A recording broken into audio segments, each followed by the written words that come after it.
All right, guys. Coach Larry coming at you with Toughness Tip of the day. Topic today is I'm tired. So I would say probably the most common phrase that I hear as a coach, instructor, mentor, teacher, you name it, is I'm tired. And as a father of 4 kids and an owner of a business and, the daily activities that come with those, when I hear that stuff, I'll be honest with you, it makes me want to, backhand the person that says that to me.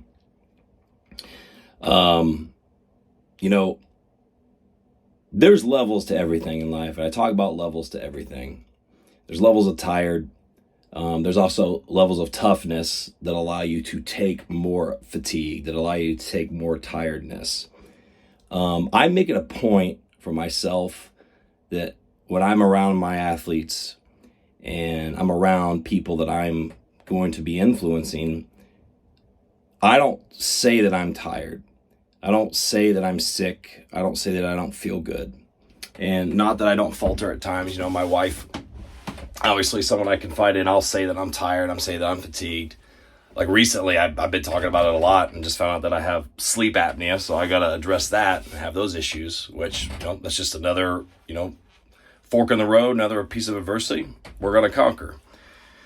But this isn't about me. This is about guys understanding and young men and young women understanding. And I mean, honestly, everyone, adults in general, understanding, the mind controls everything. And people talk about it all the time. They say, hey, control the mental toughness. Hey, the mind is everything. Well, the body is the mind is the body. What that means is the stronger you make your body, the stronger you make your mind. The stronger you make your mind, the stronger you make your body. And they go hand in hand with each other. But you can't have one without the other. You have to have physicality. You have to have something hard that you're going through physically, whether you're training your body in order, in some way, some form of fashion, some form of fitness, right? Some form of training, some form of art form, like something that is physically taxing, that you understand that you can work through, and you start finding new, levels to yourself and second wind and third wind to yourself, where you learn that you can conquer this initial thought of fatigue, this initial thought of being tired. And most of the time when people say that they're tired, they're not really tired.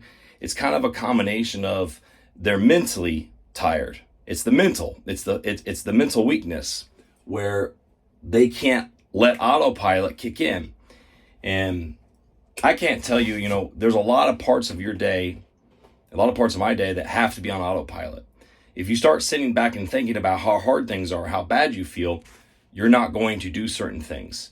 You're going to be a bad example for others. You're going to sound like a whiner. You're going to sound like a complainer. You're going to be a negative person around those that are of anyone that you're around. And that's what I don't think people understand. And most people aren't aware of how much they can impact others, whether you think that you're an important person or you think you're not an important person. Everybody's important in their own right. Everybody has people that they influence. Everybody has people that they lift up. Everybody has people that they have to, and, they need to take care of. We all have people. And so I make it my job with everyone that I'm around to see that they're capable of more mentally. It comes across as tough love 95% of the time. And it is tough love. And I believe in tough love.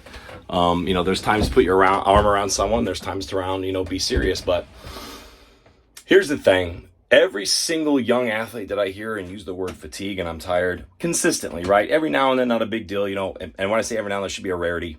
But when I hear the word fatigue or I'm tired, I can't do this, or I can't, I physically, I'm out of it.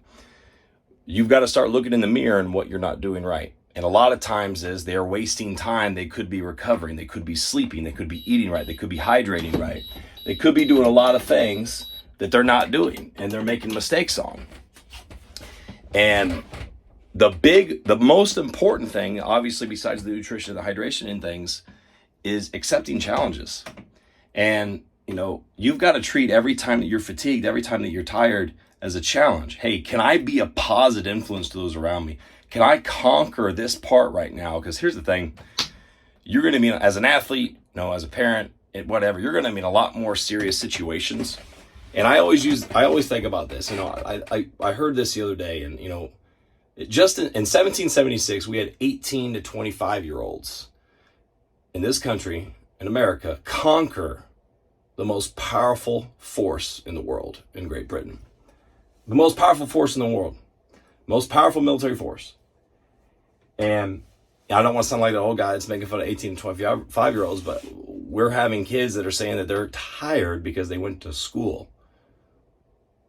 What? There's always someone, just like the old adage, there's always someone bigger, badder than you. There's always someone working harder than you. There's always someone going through more than you. And every time something bad happens, there's an opportunity for something great. Every time you're tired, there's an opportunity for you to prove to yourself and learn to yourself how great you can be. And you got to start looking at fatigue as a challenge. You got to start looking at fatigue and being tired as, how can I become a better, stronger version of myself? Because people get so just locked into today and only think of today. And I'll be honest with you, like I'm a different type of cat. I believe most people are liars. I believe most people lie to themselves. I believe that's why mental health is such a serious issue. I believe if people are more honest with themselves and realize, hey, it's okay that I'm tired, but it's not okay to not do something about it. It's not okay to use that as an excuse as to why you didn't do something. And that's the big thing here is they use fatigue and they use I'm tired as an excuse to not work hard, as an excuse not to get homework done, as an excuse to not play with your child as a parent. It's an excuse to not go help invest in your kid's future. It's an excuse for you to not take care of yourself and train and take care of your body. People use something that everybody goes through, fatigue and being tired, as an excuse not to get things done. And at the end of the day, there's levels to everything. And you can become tougher for every little win that you have. Every single day, everything that you didn't want to do and you did, knowing that you were supposed to do it, you get smarter, tougher, better every day. And you just put a bunch of those little days together, and next thing you know, you're a stronger version of yourself. I'm tired. Get it out of the mind, get it out of I don't want to hear it out of your mouth. Laird's Training, out.